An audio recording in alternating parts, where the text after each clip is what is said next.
En août 2024, l'Égypte fait envoyer 5000 militaires en Somalie pour les former au combat, en plus de faire livrer des armes. Depuis janvier 2025, l'ambassade d'Égypte fait envoyer des aides alimentaires au Congo-Kinshasa. Quel est le lien entre ces deux informations, me direz-vous?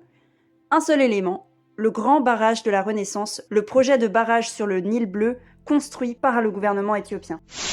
L'Éthiopie et le Kenya possédaient l'un des plus faibles niveaux de consommation d'électricité par habitant au monde, à peine 100 kWh par an en Éthiopie et 130 au Kenya.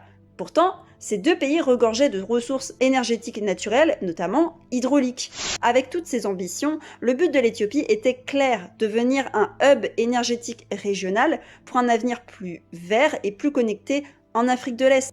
Le but de l'Égypte était bien de mettre des bâtons juridiques et diplomatiques dans les roues de l'Éthiopie pour arrêter complètement le projet et contraindre l'Éthiopie à respecter les accords antérieurs. Et lorsqu'on parle des accords antérieurs, on parle bien des accords dont je vous ai parlé tout à l'heure, les accords coloniaux de 59 et 29, mêmes accords où les Éthiopiens n'ont pas eu leur mot à dire. Alors vous pourriez me dire, et allez, la voilà qui part dans la théorie du complot, t'as aucune preuve que l'Égypte veuille réellement déstabiliser l'Éthiopie. Ce ne sont que des suspicions de la part des politiciens éthiopiens qui ne savent pas tenir leur pays. Alors, ça pourrait être une bonne théorie du complot, mais alors comment expliquer cette vidéo-là?